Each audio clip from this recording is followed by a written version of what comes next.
nothing. When they say cut back, we say fight back!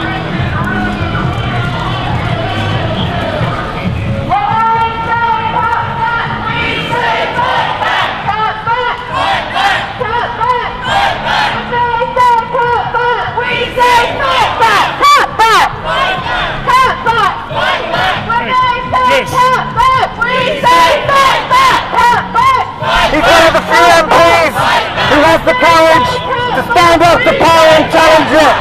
We're very lucky to have him represent us in Parliament. Give a very warm welcome to Jeremy Corbyn. Woo! Thank you very much, and thank you very much every single one of you for being here tonight. This is an incredibly poignant demonstration.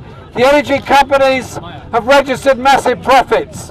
Their chief executives have paid themselves massive bonuses. And there are millions of people who are faced with bills they can't pay. Pensioners stuck at home who have to choose between eating or heating their homes, or going out to food banks to try and get enough to get buy-in. Two questions, indeed, it's not just pensioners, there are many others as well. Fair point. The suggestion I want to make is quite simply this. Ask yourself the question, who built the electricity network in this country? Who built the gas network in this country? Who built the water supply network in this country? Answer, we did. It was all public investment that did it. The privatization under the Tories and Thatcher in the 1980s was a giveaway of our public assets, a rip-off on the same scale as the Royal Mail rip-off that's taking place at the present time. Massive profits were made in a few days by simply buying and selling shares. They then went on to dispose of land and many other assets. It was just a theft of public assets given away to those that already had a great deal. Now, I support a price freeze on energy, obviously, we all would, but I want to go a bit further. If those companies are making so much profits, why don't they lose their profits and lower the prices instead? And if they won't do that, and I'm sure they won't, then now is the time to start the campaign to take the energy companies, all of them, back into public ownership so that we in exactly the same way that the sale of Royal Mail should be met with a simple answer, you've got Royal Mail on the cheap, we want it back for the same price that you got it for in the first place, so it remains a publicly owned service. Public ownership is something that the public fully understand, and all opinion polls indicate the public are behind bringing the energy companies back, the water companies back, and the rail industry back into public ownership. But it doesn't stop there.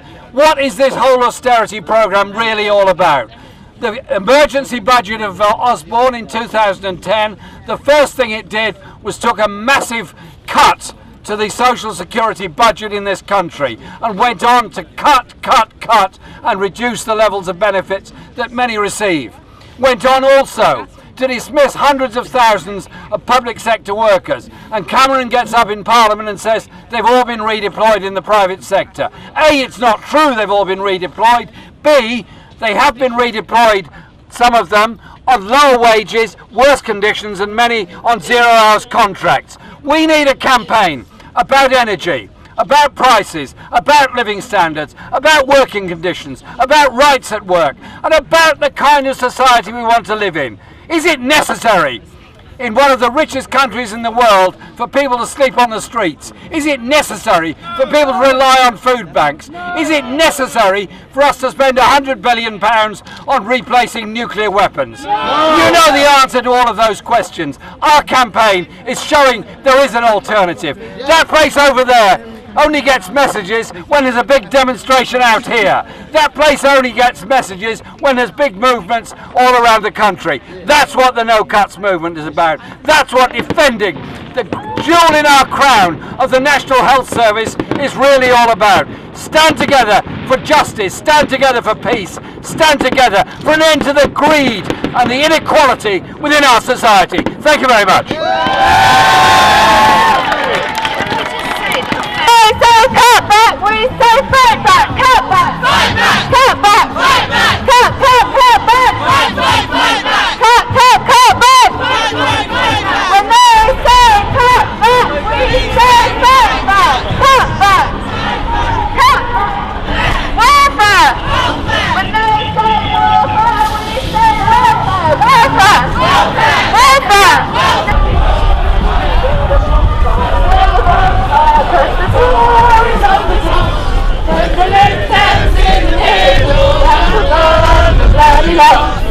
all the bombs. Friends, what a turnout! What a turnout! And this is a... No one can hear me, it's probably for the best. This is a great show of defiance to the clowns over there who are making working people, disabled people, unemployed people pay for a crisis they're nothing to do with. Now, 5th of November course commemorating the man some people say is the only honourable man to enter Parliament. It's not true. Jeremy Corbyn's here for a start. He's a fantastic and inspirational MD. But nonetheless, we're here as a show of defiance.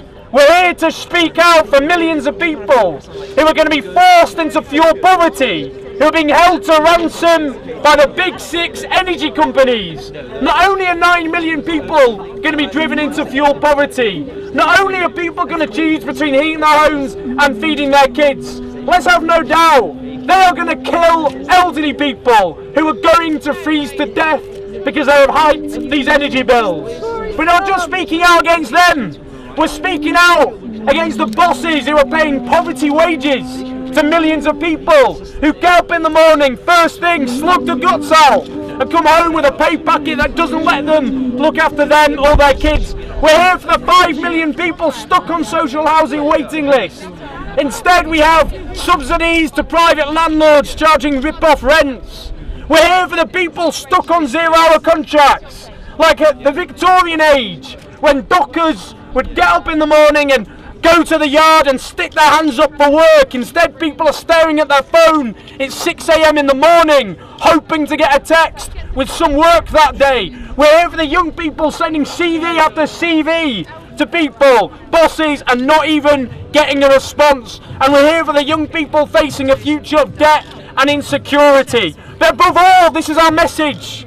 We will not let them divide us. We will not let them scapegoat immigrants or public sector workers or the unemployed. It is not them who plunged this country into this mess. It was those at the top for whom it remains boom time more than ever before. So let's be loud and confident with our alternative that clamp down on tax avoidance, to build housing to meet need, a living wage, no ifs and no buts, to bring the energy companies and rail into the ownership of the British people. These are some of the demands we need to be making. So let's organise. Today is the beginning. Let's build a movement across the country and force those at the top to listen. And above all, remember, it was our ancestors who built this country, our mothers, our fathers, our grandmothers and our grandfathers before them. They built our NHS, they built our welfare state. We stand on the shoulders of giants, and we will stand in that tradition. We stand together, we fight together, we will win this together.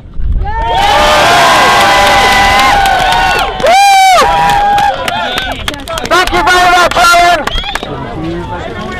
Any chance? Let's go back. Let's go back.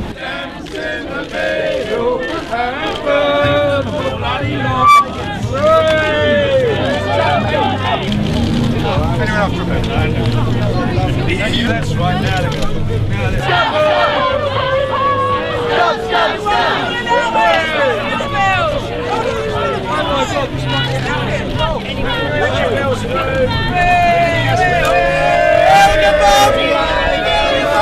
Say fight back! Fight back! Fight, fight, fight back! Back! We say fight back! They say cut back! We say fight back! They say cut back! We say fight back! They say cut back! We say fight back! They say cut back! We say fight back! fight back! Cut back! Fight back! Cut back! Fight, fight, fight back! When they say cut back, We say fight back! cut back! Fight back! Cut back! Fight back! Cut back! Fight, fight, fight back! No ifs, no buts, no NHS cuts, no ifs, no buts, No NHS, no Okay, our next speaker is one of the leading organisers of the People's Assembly, the biggest anti-austerity movement in this country. A real inspiration to the movement. Please give a warm welcome to Fourman. This government is responsible for the biggest drop in living standards for over a generation. Wages are falling, have been falling for over 3 years now, and prices are rising and rising and rising. Today, actions have taken place in over 45 places across the country. These have ranged from roadblocks, they've ranged from occupations of job centres, of post offices, of all sorts of things, of libraries. There's been banner jobs, there's been big student demonstrations, there's been protests targeting privatisers and tax evaders. The People's Assembly is here to stay, and we're here to say to the government today that unless you abandon your austerity programme, we will bring big parts of this country to a standstill. Today is just the start. I hope everyone here gets involved with your local People's Assembly, build up a movement. We need to create the biggest mass movement that this country has ever seen to defeat this disgusting government, and let's start managing this country for the people and not for the big corporations. Thank you.